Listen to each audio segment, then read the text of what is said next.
Hello class. As I said that I'm going to send the uh, video of the Southern Oscillation topic. So as a revision, I'm just sending a short video of the Southern Oscillation. Now first, let me just read out the portion that is there on the slide, and then I'm going to proceed with the explanation part of it. What is actually Southern Oscillation? It is an irregular.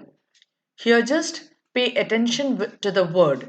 It is not a regular periodic variation of the winds. Rather, it is an irregular periodic variation in winds and sea surface temperature. And where this periodic variation takes place irregularly over the tropical Eastern Pacific Ocean, that affects the climate of the tropics and subtropics.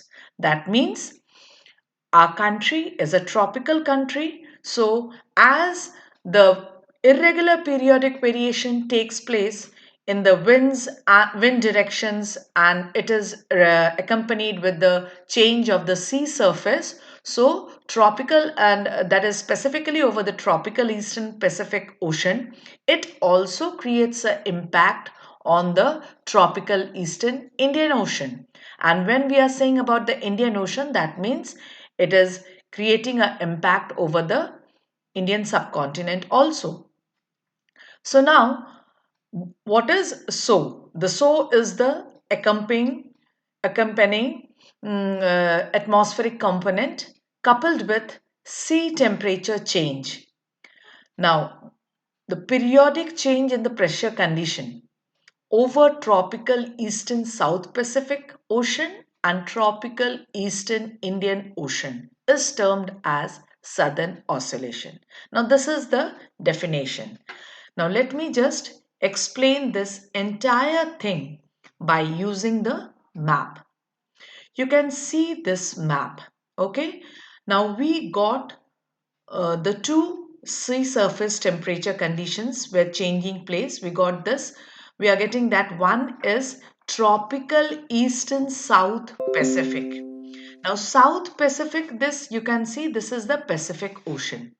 Okay, so above the equator, we term it as a North Pacific Ocean, and below the equator, we term it as a South Pacific Ocean. So, where actually the South Pacific Ocean, that means this is the zone of Indonesia.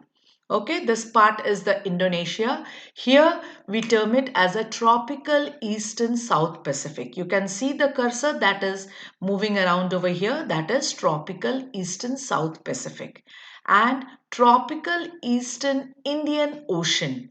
Now, tropical Eastern Indian Ocean. This is Indian Ocean. So, Eastern Indian Ocean means this part. Tropical Eastern Indian Ocean.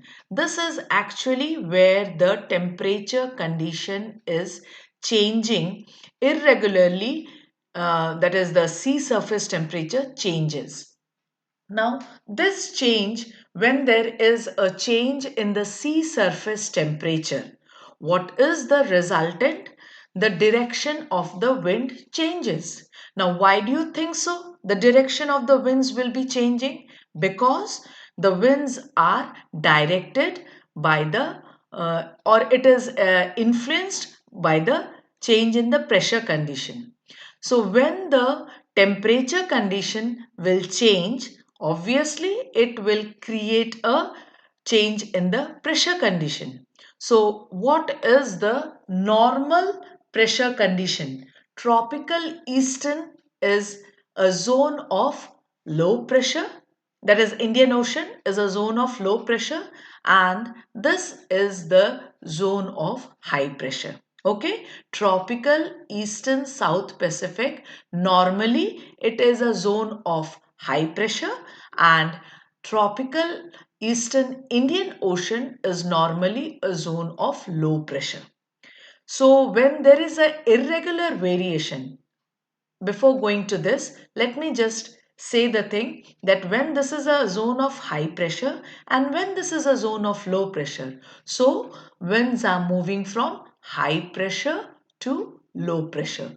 Okay, you can see these arrows. These arrows indicates the surface winds. That is, the winds are moving. Okay, these winds are moving. Now, when the pressure condition is, or sorry, when the sea surface temperature changes, so obviously there will be a variation of the pressure condition. This, what I said, it normally it is a zone of low pressure. So this becomes a zone of high pressure, and normally this is the zone of high pressure. So irregular variation, periodically change is there. So it becomes a zone of low pressure. So when this changes to high pressure and this changes to low pressure, what will be the direction of the surface wind? The winds will not move in this direction, rather the winds will move in this direction. Okay, this direction. So entire this atmospheric circulation and the sea surface circulation is taking place over the southern hemisphere. Oscillation means circulation over the southern hemisphere. So thus wise it is termed as southern oscillation. Hopefully it will help you. This explanation will help you and it will be clearly clear. This will clear your all the concepts. Now let us proceed to the next part, that why this Southern Oscillation is named so. Why it is named so? Just now I said that it is related to circulation of ocean water in the southern hemisphere.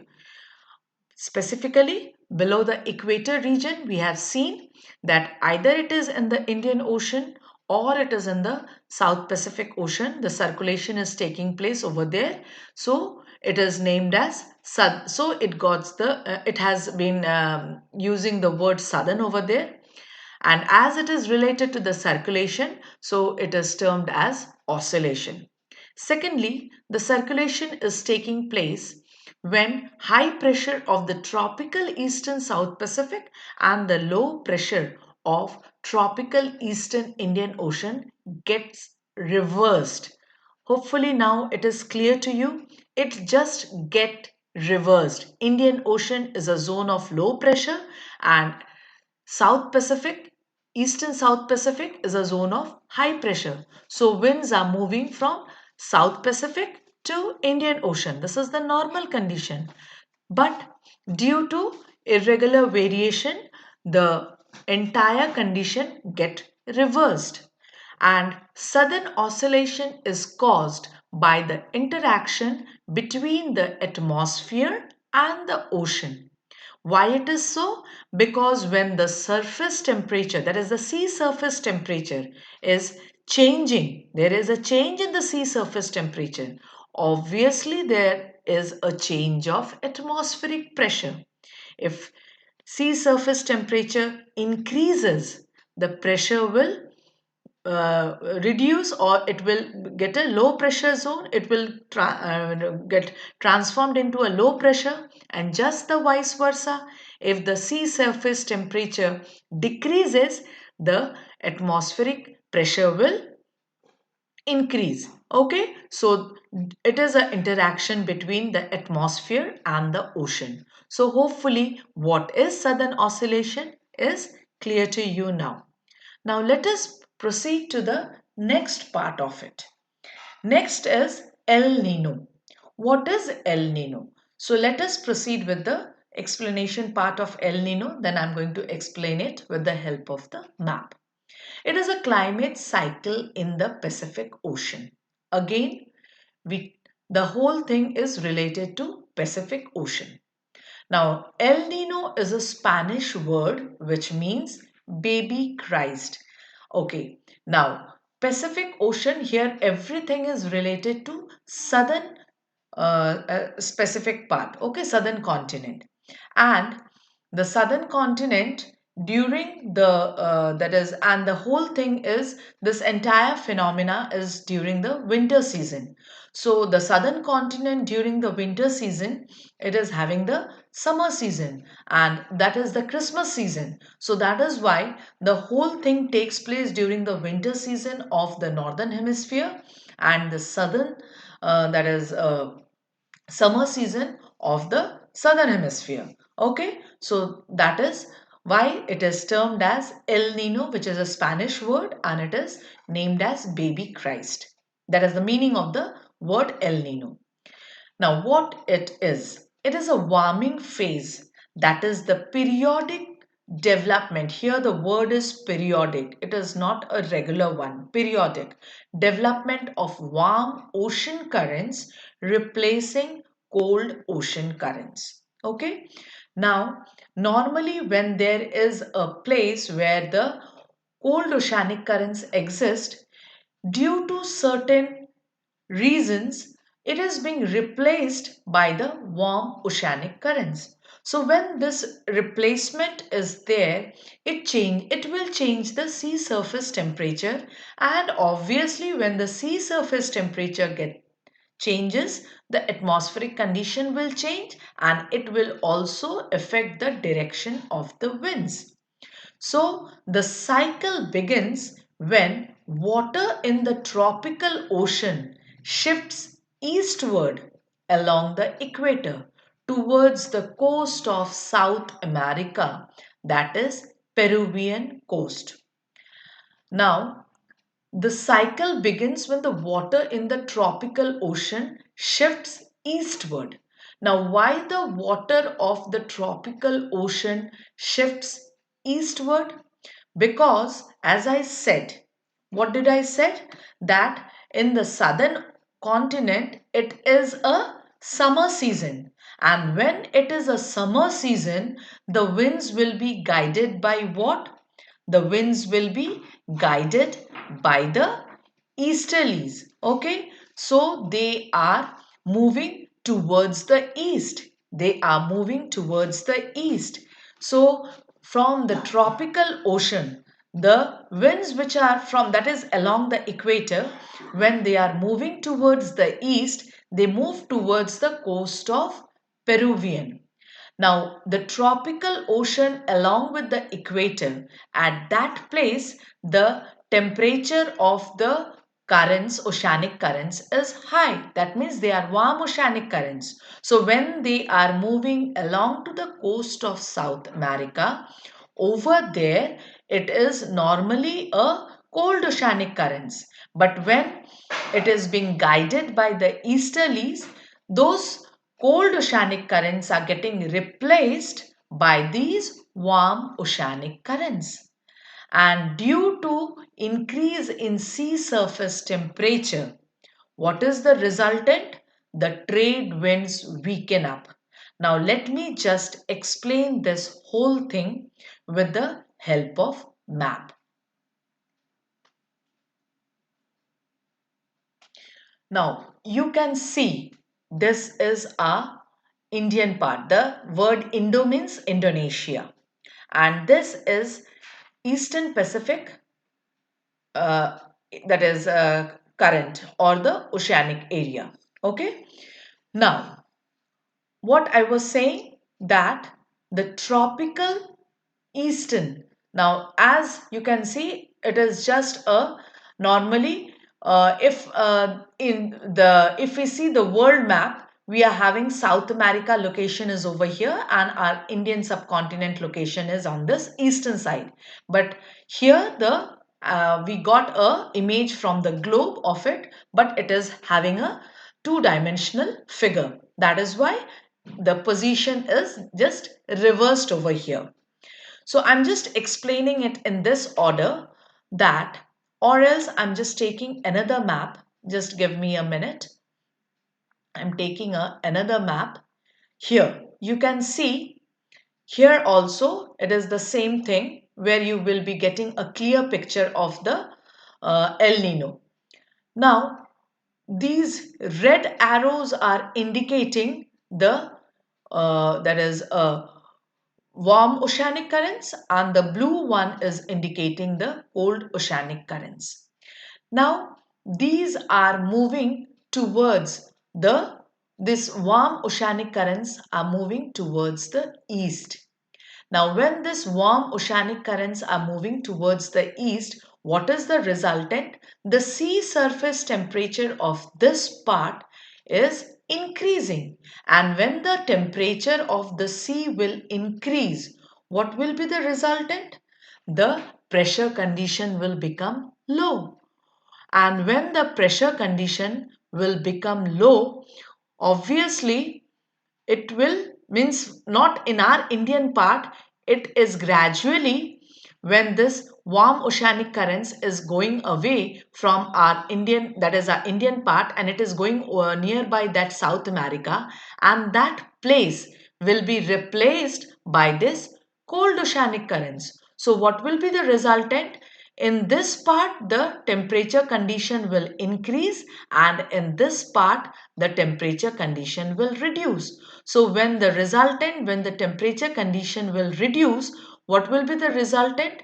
The trade winds will weaken up over here, and it will not dare to reach our country in that order. Rather, it will move to this part. Now, the same thing is given over here. It's in a different condition. Easterly winds weaken warm water to move eastward. So the easterly winds weaken. Why? Because the warm water is moving eastward, and when the warm water is moving eastward, it is just getting replaced by this cold oceanic currents. So the cold oceanic currents are moving over there, and that is why the easterly winds are getting weakened and the warm oceanic currents are occupying this Peruvian coast. This is actually the El Nino phenomena. Let me just move to the previous slide. What is actually El Nino? What is actually El Nino? I have already explained it. Now, when El Nino is accompanied with sudden oscillation, it is termed as ENSO. So, it is a recurring climate pattern. It is a recurring. Recurring means that it is not regular basis. It is within a span of 3 to 7 years. You can see it's a within a span of 3 to 7 years. Why? Because it takes a huge time to create a change of the sea surface temperature. It is involved in the change of temperature of the water in the central and the eastern tropical Pacific Ocean. As I mentioned, the eastern Pacific Ocean, there the temperature condition changes. Why? Because normally over there it is a zone of low pressure. But as the winds are guided by the easterly, they are dragged towards the tropical means those tropical are moving towards east side, so the warm oceanic currents are moving towards the eastern side, and it is replacing the cold Peruvian currents. And what is the resultant? When the cold Peruvian currents are coming to the part where actually the eastern that is the temperature condition was high. So, what is the resultant? The surface water of the tropical Pacific Ocean warms or cools from 1 degree to 3 degrees Celsius compared to normal temperature. So, this oscillating warming and cooling pattern is referred as ENSO cycle. If the replacement is done by the cold oceanic currents, obviously it will cool down, and when it cool down, it will weaken out the trade winds. And when this will happen, what is the resultant? It directly affects the rainfall distribution in the tropics. Rainfall distribution in the tropics. This is the tropical part. Here, the rainfall distribution is getting affected. So, this phenomena begins during the Christmas season. So, during the Christmas season means the winter season of the northern hemisphere, and the summer season of the southern hemisphere. So this is actually when the Christmas season begins, the entire movement begins, but it takes a nearly a span of 3 to 7 years to create the impact of delayment of the monsoon over the tropics. And this, as it begins during the Christmas season, so a Spanish term has been used to indicate this phenomena, that is El Nino, which means baby Christ. So this is related to your explanation about ENSO, and previously what is El Nino, and the first topic was Southern Oscillation. So hopefully this will help you. Thank you student for following this video.